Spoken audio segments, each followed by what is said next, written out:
Elle sera lundi la représentante personnelle d'Emmanuel Macron pour la francophonie, selon une information du Parisien confirmée par l'Élysée.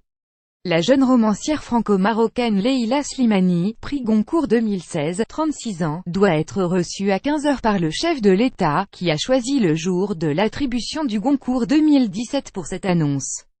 Elle avait remporté le prestigieux prix littéraire l'an dernier pour deuxième roman, Chanson douce, récit glaçant du meurtre de 2 jeunes enfants par leur nourrice. Sa nomination est un nouvel exemple de la prédilection d'Emmanuel Macron en faveur des personnalités reconnues dans leur domaine plutôt que des profils politiques pour mener des missions au nom de la présidence. Il a ainsi chargé Stéphane Bern, animateur télé grand défenseur du patrimoine, d'identifier des monuments historiques locaux en péril. Devenue l'une des nouvelles voix de la francophonie, cette défenseur de la cause féminine vient de publier Sexe et mensonges, la vie sexuelle au Maroc, les arènes, qui défend une sexualité libre pour les Marocaines. Elle avait aussi pris position pour l'interdiction au Maroc de la burqa, qu'elle considère comme un instrument d'oppression, une atroce négation de la femme, une insulte à la moitié de l'humanité, avait-elle écrit sur le site d'information marocain le 360.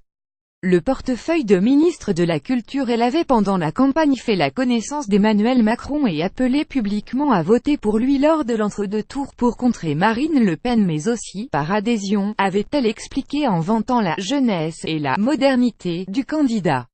Une fois élu, Emmanuel Macron lui aurait même proposé le portefeuille de ministre de la Culture, information rapportée par la presse qu'elle n'avait pas démenti fin août. En juin, la romancière était présente lors de la visite d'Emmanuel Macron au roi du Maroc, qu'elle avait rencontré un mois plus tôt lors d'un déjeuner à l'Élysée à l'invitation de François Hollande.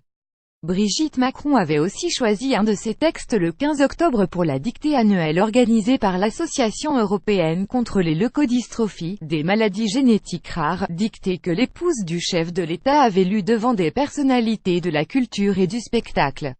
Leïla Slimani devrait siéger au Conseil permanent de la francophonie, et n'aura pas de rival au gouvernement sur ce thème puisqu'aucun ministre n'est chargé du sujet.